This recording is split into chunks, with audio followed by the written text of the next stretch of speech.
insomma, diciamo, sta terminando. Abbiamo anche accennato la scorsa settimana, è stata un'estate abbastanza importante, significativa per la politica americana nel suo complesso, al suo stesso interno. Abbiamo in qualche modo un po' parlato delle vicissitudini che stanno caratterizzando la campagna elettorale in vista della probabile, dobbiamo poi capire quanto, della eventuale rielezione di Donald Trump nel novembre del 2020, ma soprattutto poi la campagna elettorale sta proseguendo negli Stati Uniti anche sul fronte avverso, quello dei democratici. Sia a fine luglio che la settimana scorsa si sono tenuti dibattiti televisivi tra ancora i 20 candidati nel complesso che stanno caratterizzando l'affollata corsa per le primarie, per l'appunto, del Partito Democratico. Però quest'estate, ha rappresentato, ha offerto un elemento abbastanza bizzarro per quanto riguarda la politica americana, anche in relazione al nostro paese, quindi all'Italia. È un tema che questa trasmissione, anche nella passata stagione, prima dell'estate, ha spesso cercato di analizzare, di sviscerare, cioè quelli che fossero all'epoca i rapporti tra l'amministrazione Trump e l'allora governo italiano con la maggioranza all'epoca giallo-verde. Poi quest'estate, ad agosto, c'è stata la crisi di governo e nel momento in cui il nuovo esecutivo, quello giallo-rosso, il Conte bis, si accingeva a nascere, in realtà in quel momento ancora, c'erano diverse incognite, era la fase di passaggio, un po', se vogliamo, come un fulmine a ciel sereno, improvvisamente Donald Trump ha preso una posizione. Ricorderete il famoso tweet di endorsement, come poi è stato da molta stampa raccontato, in parte lo era effettivamente, di endorsement nei confronti di Giuseppe Conte, definito da lui in un primo tweet Giuseppi, che poi è stato corretto, anzi il tweet cancellato e riscritto poco dopo. Un endorsement che, ha fatto abbastanza discutere. Io stesso, che per lavoro seguo questa amministrazione americana da prima addirittura che nascesse, cioè seguo Donald Trump da quando scese in campo nel 2015, quindi ormai parliamo di 4 anni fa. Lì per lì sono rimasto abbastanza, un po' perplesso, mettiamola in questi termini, che appunto non tanto l'endorsement in sé rispetto appunto a Conte, quanto un endorsement a quello che un governo Conte bis avrebbe implicato e sta implicando, cioè una maggioranza, la maggioranza giallo-rossa, costituita da 2 forze politiche, il Partito Democratico e il Movimento 5 Stelle, che possiamo dire non è che siano forze politiche così filo-americane, quantomeno non così filo-trumpiste. E questo per tutta una serie di ragioni che cercheremo appunto di analizzare più nel dettaglio questa sera, ma a livello molto generale il PD, come sapete, per quanto riguarda la sponda d'oltreatlantico, non è mai stato un fautore dell'amministrazione Trump, anche perché per la sua storia, i suoi contatti, le sue relazioni, il PD è una forza politica che ha, delle connessioni anche piuttosto forti con il Partito Democratico americano, quindi con settori liberal, progressisti, tendenzialmente non repubblicani, figurarsi trumpisti. Per il PD uno dei punti di riferimento è sempre stato oltreatlantico Hillary Clinton, Barack Obama, in questo momento storico, nella fattispecie l'attuale Speaker della Camera dei rappresentanti americana, Nancy Pelosi. Quindi tutte figure che ovviamente non solo, ripeto, non c'entrano nulla con il Partito Repubblicano, ma che non c'entrano nulla a maggior ragione con Donald Trump. Dall'altra parte i 5 Stelle, lì la situazione è un po' più complessa. 5 Stelle da un punto di vista storico, cioè, ripeto, dobbiamo andare agli albori tra il 2008 e il 2009, quando erano ancora agli inizi, sembravano essere una forza tutto sommato non ostile agli Stati Uniti. E lo stesso Di Maio, quando è stato vice premier nell'esperienza giallo-verde, ha cercato per un certo periodo di tempo di accreditarsi a Washington pur non riuscendoci. Poi cosa è successo? Successe, vi ricorderete, a marzo scorso che il governo Conte di allora siglasse il famoso memorandum per far aderire l'Italia al progetto geopolitico e infrastrutturale cinese della nuova Via della Seta. E nell'ambito di quello che era l'allora esecutivo giallo-verde, chi rivendicò in modo molto forte soprattutto il raggiungimento di quell'intesa con la Cina furono proprio Conte da una parte e Di Maio dall'altra. Questa scelta irritò, ricorderete, non poco Washington, e quindi 5 Stelle anche ebbero un po' di problemi sotto questo aspetto, tant'è che da marzo sino ad oggi sono da considerarsi 5 Stelle come forza politica, una forza politica in Italia di tendenza abbastanza filo cinese, e questo certo agli Stati Uniti non fa molto piacere.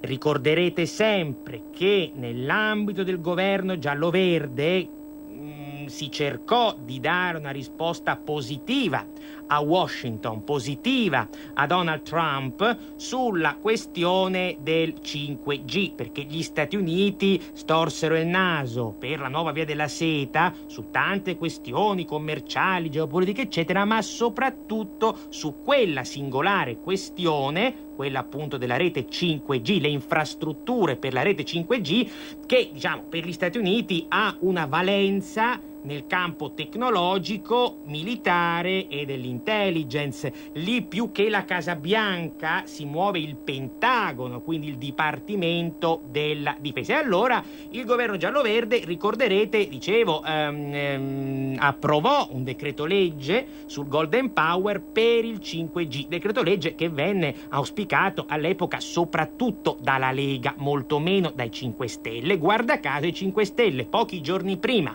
che venisse innescata la crisi di governo in agosto, quel decreto lo lasciarono morire, dicendo ci metteremo d'accordo per fare una legge complessiva della materia, allora affronteremo la questione. Ma era, rimandare a chissà quando, e poi è successo quello che è successo. Qualcuno dirà, però come primo atto di questo governo nuovo, credo proprio il primissimo atto, se non vado errato, comunque tra i primi, ora vado a memoria, non ricordo esattamente, ma mi pare il primo atto, nel primo Consiglio dei Ministri è stato approvato un nuovo decreto sul Golden Power, quindi quasi a voler far vedere che c'è il ritorno di una sorta di disponibilità nei confronti di Washington e di allontanamento da Pechino. Se non che il punto da capire è un altro, al di là di quelle che possono essere alcune misure estemporanee, magari importanti e di peso, ma comunque estemporanee, effettivamente nel quadro generale, strutturale di questo nuovo governo italiano, il governo giallo-rosso, c'è una tendenza realmente filo statunitense e in ultima istanza filo Trump? E l'altra domanda che ci dobbiamo porre è per quale ragione quindi Trump abbia dato il suo endorsement, per così dire, nei confronti di Conte. Un endorsement che poi ovviamente Conte si è rivenduto anche soprattutto in patria, lo stesso Di Maio ha cercato in qualche modo di sottolinearlo e quant'altro. Io diciamo la situazione sicuramente è molto complessa, è molto ingarbugliata. Io partirei dal cercare di capire per quale ragione Trump l'abbia fatto. Ora, al di là della stranezza oggettiva e al di là dell'endorsement oggettivo, io credo che quell'atto vada quantomeno ridimensionato o quantomeno, diciamo così, riportato a quelle che sono le sue giuste proporzioni. Innanzitutto perché molto banalmente si tratta di un tweet e per ora quantomeno non di un atto formale, non di un atto ufficiale. Quindi è il presidente degli Stati Uniti, che per quanto possa essere ovviamente importante, prende una decisione personale su un aereo di ritorno dal G7 di Biarritz, e su questo torneremo dopo, e quindi diciamo da questo endorsement. Ma non c'è dietro, almeno ad oggi, un movimento di apparato, come dire. Nel corso delle nostre trasmissioni, soprattutto prima dell'estate, abbiamo sempre cercato di rimarcare questa differenza dentro la politica interna americana. Non è che se si muove Trump, si muove Washington e, come dire, tutto l'apparato in maniera conseguenziale e automatica. Ci sono mondi molto diversi, anche perché banalmente gli Stati Uniti non sono un'autocrazia, e quindi è ovvio che all'interno delle stesse istituzioni americane, del mondo industriale americano, del Congresso, dell'esercito e quant'altro, ci sono delle linee che sono differenti e talvolta, lo abbiamo spesso visto, in contrasto tra loro.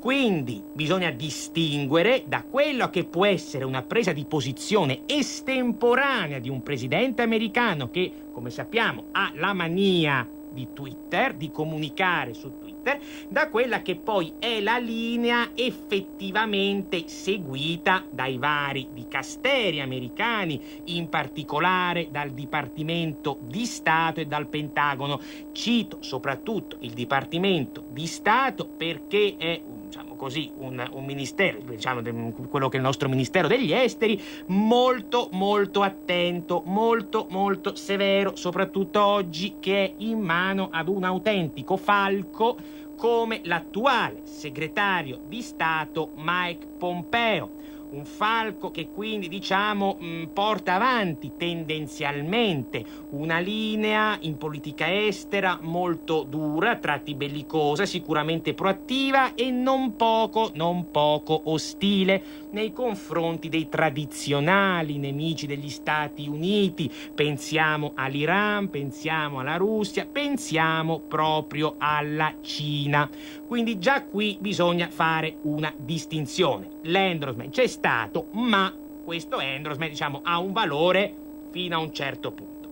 Ulteriore elemento che va considerato il fatto che Donald Trump, e questa è la sua forza e al contempo la sua debolezza, anche di questo abbiamo spesso parlato, Donald Trump è un presidente che privilegia i rapporti personali. Donald Trump non è un esperto di politica internazionale. Probabilmente sono stati pochissimi presidenti americani in quanto individui esperti di politica internazionale. Credo che uno dei pochi nella storia, almeno recente, sia stato Nixon negli anni 70, che era, poteva piacere o meno, ma Nixon era abbastanza ferrato su questo tipo di argomento e gliel'ha riconosciuto in numerosi libri, anche recenti, il suo ex segretario di Stato Henry Kissinger. Quindi di solito i presidenti, possiamo pensare a Clinton, a Bush, allo stesso Obama, e quindi a Trump, non hanno questa grande, conoscenza di determinate dinamiche E quindi niente di più facile che Trump abbia detto: io mi sono sovente interfacciato ai G7 con questa figura Conte, magari c'è una simpatia, parrebbe una simpatia personale, e quindi dice tutto sommato, anche se c'è una crisi, meglio avere a che fare con un volto noto che non con qualcuno che in un certo qual senso io non conosca, un'incognita e quant'altro, e quindi potrebbe essere, diciamo, appunto, spiegabile questo endorsement anche in una simile ottica. Queste sono, diciamo, delle ipotesi che formuliamo noi. Poi ci sono stati dei rumors che sono emersi, e ecco perché vi dicevo, dobbiamo fare un passo vagamente indietro all'ultimo G7, quello di Biarritz, che si è tenuto per l'appunto in Francia, padrone di casa il presidente francese, ovviamente Emmanuel Macron, che certo, ecco, non è mai stato un grande amico di Trump e non è certo mai stato un grande amico del governo giallo-verde.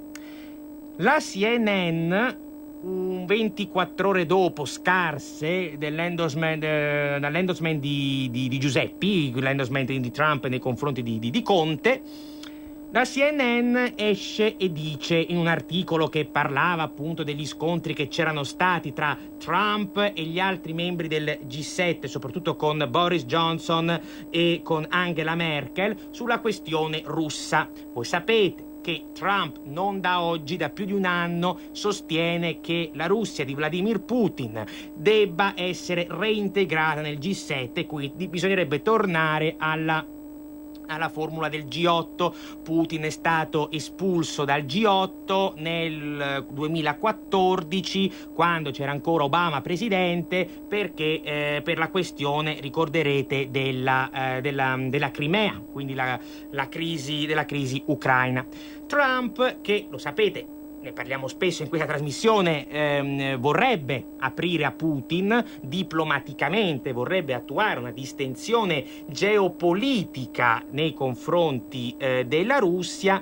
Trump si dice appunto favorevole a questo reintegro. Ora, CNN, dicevo, ha riportato come indiscrezione, ma abbastanza plausibile, che durante il suo battibecco con Angela Merkel e Boris Johnson, due che non ne vorrebbero invece sapere di avere Putin di nuovo dentro il G8, Trump sia stato spalleggiato da Macron e proprio da Conte, e CNN scriveva di fatto che per ricompensare Conte di quell'assist durante la discussione abbastanza concitata con i rivali nel G7, Trump alla fine abbia deciso di premiarlo in qualche modo con questo appoggio, come dire, su Twitter. Un'altra indiscrezione che invece è emersa, mi pare l'abbia riportata per primo Edward Luttwak, se non ricordo male, parte sempre dal G7 di Biarritz, e secondo quest'altra indiscrezione, che ovviamente non, come dire, qualora fosse vera, non è contraddice la prima di CNN, parrebbe che ci sia dietro lo zampino in tutto questo dello stesso Macron. Emmanuel Macron, che è stato padrone di casa, ripeto, essendo il G7 ovviamente in Francia, ha cercato, e non senza successo, questo va sottolineato perché è un fattore che poi ha un'influenza anche sulla politica estera italiana, ha cercato, non senza successo, un riavvicinamento a Trump. C'è riuscito, almeno per ora, e a Biarritz pare ci sia riuscito giocandosi la carta dell'Iran. Adesso abbiamo visto negli ultimissimi giorni con l'attacco ai siti petroliferi che c'è stato sabato scorso, la tensione tra Stati Uniti e Iran è nuovamente alle stelle. Però ricordiamoci che fino a venerdì scorso, nell'ultimo mese, cioè partiamo dal G7 di Biarritz fino a venerdì scorso, grosso modo, quindi per tutto agosto, inizio settembre, Donald Trump ha non ha cambiato in realtà, diciamo, però ha assunto progressivamente una postura molto molto molto più morbida nei confronti dell'Iran. La situazione lì è complessa e ce ne occuperemo in una puntata ad hoc, però voi capite, ne parlammo anche, mi ricordo, a giugno, quando ci fu l'altra crisi iraniana. Trump non è un presidente americano che abbia troppa intenzione di fare una guerra all'Iran, per tutta una serie di ragioni. Prima tra tutte in questo momento è che Trump deve essere rieletto, dicevamo prima, nel 2020, vorrebbe essere rieletto ovviamente, e fare una guerra in questo momento per lui rappresenterebbe un crollo della popolarità, anche perché lui nel 2016 fu eletto anche grazie alla promessa che, in caso di vittoria, avrebbe posto un termine alle guerre interminabili, guerre senza fine come le chiamano in America, in cui gli Stati Uniti erano rimasti impelagati negli ultimi anni. Soprattutto lui si riferiva ad Afghanistan e Iraq. Quindi Trump teme di fare la possibilità di una guerra in piena regola all'Iran. Perché? Perché teme di far la fine di Bush nel 2000, quando insomma ci fu la guerra in Iraq, che ne rimase sostanzialmente impantanato tra il 2005 e il 2006, e questo fu un terribile crollo, determinò un terribile crollo della sua popolarità. Macron, che ha sempre cercato, non dico proprio di prendere le parti dell'Iran nella disfida con gli Stati Uniti, ma sicuramente di trovare una mediazione, avrebbe detto a Trump: bene, ti do una mano, anche perché poi insomma sono stati invitati funzionari iraniani a Biarritz eccetera, però tu in cambio, tra le altre cose, ecco, dai un endorsement, fai l'endorsement a favore appunto di Giuseppe Conte, che sarà capo di un nuovo governo. In Italia, ecco, e qui torniamo a quello a cui accennavamo prima, cioè l'atavico astio dell'Eliseo di Macron nei confronti del primo governo Conte, del governo giallo-verde. Quindi in questa prima parte della trasmissione, per concluderla brevemente, non si vuole negare un dato oggettivo, che l'endorsement di fatto ci sia stato, con tutti i paradossi che questo poi comporta, e ne parleremo adesso nella seconda parte della trasmissione. Però questo stesso endorsement, ripeto, e abbiamo cercato di vederlo in questi minuti, va comunque ricondotto all'interno di debite proporzioni, di debite dimensioni, che non sono quelle eclatanti, glorificanti, che una parte in realtà della stampa, perché anche molta stampa italiana ha detto le cose che vi sto dicendo io, in realtà insomma ecco, lascia sotto molti aspetti un po' a desiderare. Endorsement sì, ma fino ad un certo punto. Tra l'altro non è una cambiale in bianco, e nella seconda parte della trasmissione vedremo proprio per quale ragione, da un punto di vista strutturale, è quantomeno scarsamente probabile che questo nuovo governo italiano possa andare troppo d'accordo con gli Stati Uniti. A tra poco. Adesso va a destra, 300 metri dritto, poi il semaforo. Certo che fai sempre la stessa strada tu, ma non hai voglia di cambiare. Perché ha parlato? Sono io, la Digital Radio.